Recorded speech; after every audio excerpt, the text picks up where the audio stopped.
Hello, dear students. Till now, I have covered concept of vapor power cycle. Once again,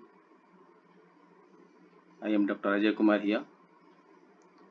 The concept of vapor cycle is given to you in my previous series of videos.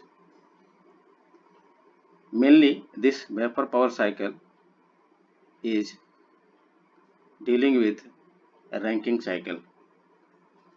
So, after covering concept of theory portion, let us move to numericals based on Rankine cycle. How to solve. In fact, students, for solving numerical portion, concept of steam table and Molière chart is a must. At least concept of steam table you should know, that is required in each and every case for solving numerical part. So here let us have a first numerical. Again, dear students, I tell you, I have taken a scanned copy of my book on thermodynamics. So first numerical based on numerical Rankine cycle is like this. In a steam power plant, pressure is 60 bar and condenser pressure is 0.07 bar. The steam temperature at boiler outlet is 550 degrees centigrade. Determine turbine work per kg, heat transfer in condenser per kg, cycle efficiency, and mass flow rate of steam to produce 5 megawatt power. Right? So, dear students, here steam pressure is given 60 bar, condenser pressure is given 0.7 bar, 0.07 bar, and steam is available at 550 degrees centigrade. So, first you should see about the quality of steam. Since steam is available at 60 bar and temperature 550 degrees centigrade. So first let us judge steam is superheated or not, which is available to expand in steam turbine. So dear students, from steam table at 60 bar we should see saturation temperature is 275.55 degrees centigrade. This saturation temperature is nothing but boiling temperature. Like say, if you see the steam table, at standard atmospheric pressure, that is 1.01325 bar, you will see saturation temperature is nothing but 100 degrees centigrade. So, dear students, we know already that at standard atmospheric pressure of this much bar, that is nothing but 76 centimeter of mercury. So, at this standard atmospheric pressure, at 100 degrees centigrade, water gets evaporated. So, that is called saturation temperature or boiling temperature. So, likewise, at 60 bar, saturation temperature or boiling temperature is 275.55 degrees centigrade. Now in numerical, at 60 bar, temperature available is 550 degrees centigrade. This 550 degrees centigrade is greater than 275.55 degrees centigrade.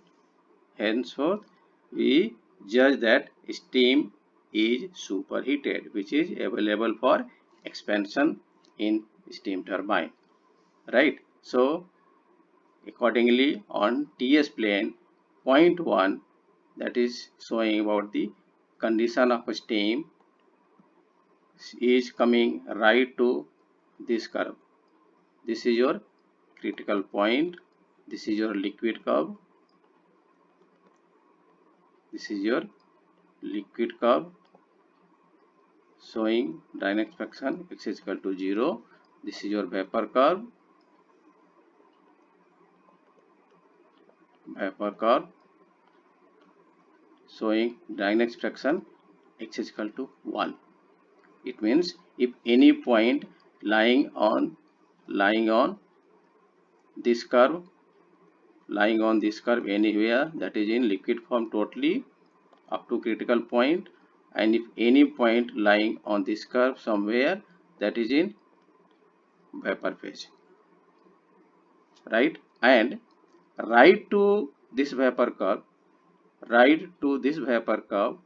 rightmost this side, if any point lies, that is in superheated zone. Now judgment says that steam is superheated. So therefore point 1 is lying over here, right to this vapor curve. Sorry. So first from steam table, that is, since steam is superheated, so that steam table should be used of superheated type. There are three types of steam table: temperature based, pressure based, and third one is superheated steam table. Of course fourth one is supercritical, but that is of no use at present. So use superheated steam table at 60 bar and to 550 degrees centigrade. We should see enthalpy at point 1, which comes like this. Right now enthalpy at point 1 is known to us. At the same time, entropy at point 1 is also we can see from superheated steam table, that is at 60 bar and 550 degrees centigrade, which comes like this. Right now, dear students, as you know, expansion in steam turbine is isentropic. This is your TS diagram. T temperature, S entropy. TS diagram isentropic expansion, that's why this vertical line is drawn from 1 to 2. So therefore we can say S1 entropy at point 1 is equal to entropy at point 2, right? And another important thing you should know, that after expansion in a steam turbine, dear students must remember always and always point 2 should lie in wet zone. So accordingly, you should draw this TS diagram with expansion process carefully, that point 2 should lie in wet zone. It means point 2 steam is wet. Steam is wet. So for wet steam, we know already entropy is SF plus X SFG, right? So at point 2 we should write this equation, and from steam table we should take all these values from steam table at 0.07 bar. This 0.07 bar is your condenser pressure PB, and here it is your boiler pressure P1, right? So from steam table we can write these values at 0.07 bar. See 7.024 just copied over here. All these values, this one and this one, should be written at 0.07 bar, that is value of SF and SFG, right? And this way you can calculate dryness fraction at 0.837. So dryness fraction at 0.2 is 0.837. Now if once dryness fraction is known to us, we can calculate enthalpy, that is again enthalpy, that is HF plus X HFG. We know already this formula. So at point, again at 0.07 bar, from steam table we can write these values since X is known to us. So enthalpy at point 2 is here, right? And enthalpy at point 3. This point 3 is lying on liquid curve, so that is nothing but value of HF again at 0.07 bar. So if all these are known to us, we can calculate turbine work, that is H1 minus H2, in which expansion takes place. So here it is your turbine work H1 minus H2, that is in process 1 to 2. So H1 minus H2 written for per kg. So value is coming kilojoule per kg as an answer. Right now, dear students, it is asked now heat transfer in condenser. As you know, according to layout as shown earlier, that after expansion it comes to it, that is steam comes to condenser for condensation. So process 2 to 3 is your condensation process, during which heat is rejected to condenser, that is going carried away by cooling water. So heat transfer in condenser QC, it is, yes, QC, that is H2 minus H3. This is H2 is bigger than H3. H2 minus H3 from already got H2 H3, so this could be your answer. Right now cycle efficiency is asked. Now in this whole numerical, nothing mentioned about feed pump. Dear students, please concentrate that if nothing mentioned about feed pump, by neglecting feed pump you should solve that problem. So here nothing mentioned about feed pump, so we can write cycle efficiency like this, that is heat work done produced by turbine Wt is your H1 minus H2 divided by H1 minus H3, because here pump work should come like this, like this. Now if we write here, let us say 4, so this pump work is neglected, and therefore we should directly write about heat supplied final minus initial H1 minus H3 written here. So all these are known to us, so we can calculate cycle efficiency by putting the values. It comes as 40.26%. Right now another data given students, what could be the mass flow rate if 5 megawatt power is produced? 5 megawatt power is produced, given over here 5 megawatt, right? So 5 megawatt is converted into kilowatt, right? This is mass flow rate, and then H1 minus H2, so it is written over here. So in this way we can calculate mass flow rate, which comes as kg per hour. First it will come in kg per second and then into kg per hour. So that could be our answer. Right. Now dear students, let us move to next numerical, again based on Rankine cycle. Okay. So here it is. So given in a Rankine cycle, the steam at inlet to turbine is at 10 megapascal and 450 degrees centigrade. The exhaust pressure is 0.6 bar. PB is given 0.6 bar. This is your PB, and boiler pressure is your P1. Then determine the pump work. Please students listen. Here pump work is given, so you should show the diagram in such a way that pump work should be considered, and for this pump work is your pumping process is your 3 to 4.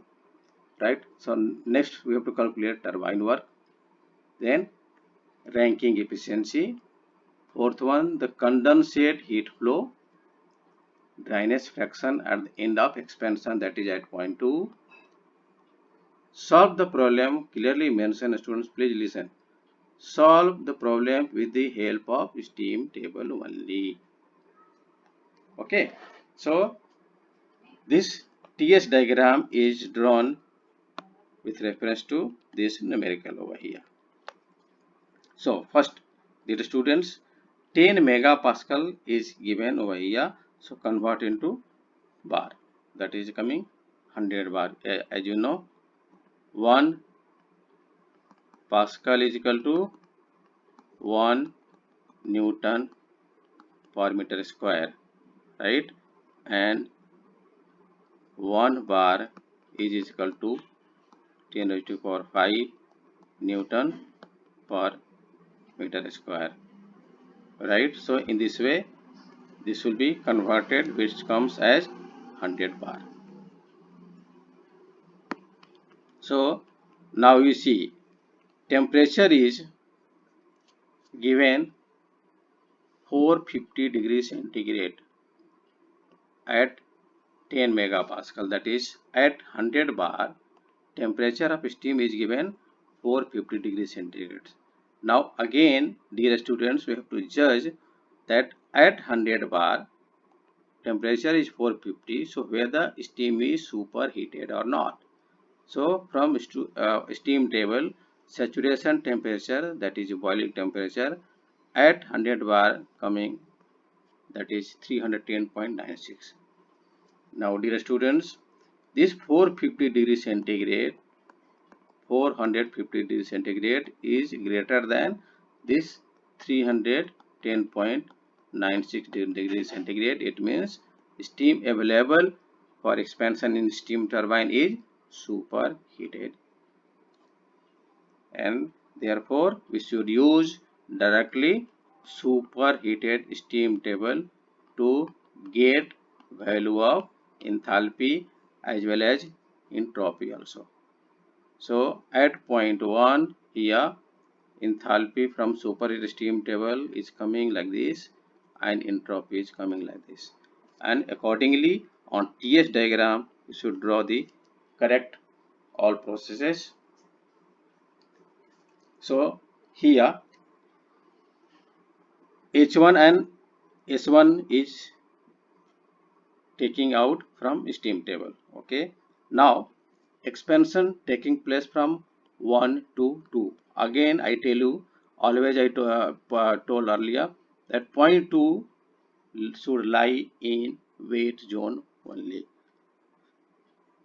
So due to this isentropic expansion 1 to 2, that is we can say S1 is equal to S2 and S2 lies in wet zone. So this is equation for entropy of a wet steam, that is SF plus X SFG, right? So this S1 is equal to S2, S1 is all you got is this value, copy it.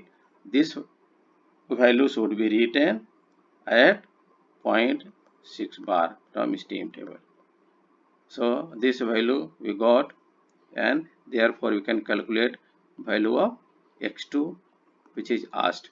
It comes 0.824, that is dryness fraction at the end of expansion as an answer. Right? Now students, if x2 is known, we can calculate enthalpy also, that is HF plus X HFG at 0.2, that is at 0.6 bar. So at 0.6 bar from steam table we can take this value, dryness fraction already calculated, so enthalpy we can calculate, that is coming this one. So if H1 and H2 are known, we can calculate turbine work, that is H1 minus H2. Right? Now pump work. So here dear students, process 1 to is expansion, process 2 to 3 is condensation, and 3 to 4 is pumping process. So WP pump work, we can calculate H4 minus H3, that is P1 minus PB upon 10. I had given earlier, and this P1 and PB are directly in bar. This P1 and PB are directly given in bar in this equation. So P1 is coming 100 bar, PB is coming 0.6 divided by 10. So in this way we can correlate, and this comes as 9.94 kilojoule per kg, right? So with this correlation, if H3 is known, that is nothing but your value of HF, since 0.3 is lying on liquid curve. This is your liquid curve having Raynaud's function x is equal to 0. X is equal to 0. So that is nothing but your value of HF at 0.6 bar. Now if once H3 is known, we can calculate by correlating this one. H4 minus H3 is this one, right? That is 9.94. If H3 is known, we can calculate value of H4, that is H4 minus H3 is 9.94. Therefore H4 is calculated like this. Right? Now if pump work is known, turbine work is known, and heat supplied, then we can calculate Rankine efficiency. So first one is your H1 minus H2 is your turbine work, this is your pump work, and heat supplied. Students, for this heat supplied, look at here. After pumping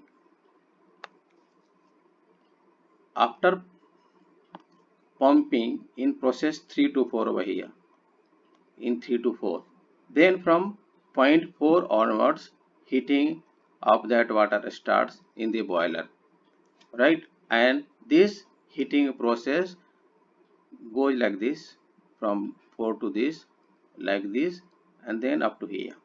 So therefore total heat supplied is H1 minus H4. H1 minus H4 is written over here, right? So by putting all these values, we can calculate Rankine efficiency. So all these are known to us now. Just put the values, multiply by 100, we can get a Rankine efficiency. Right? Now, dear students, it is asked about condensate heat flow. Condensate heat flow. So that is, here it is.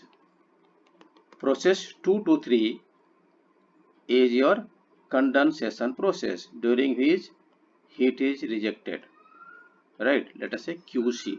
So you see your Q or QC you can write, that is your H2 minus H3.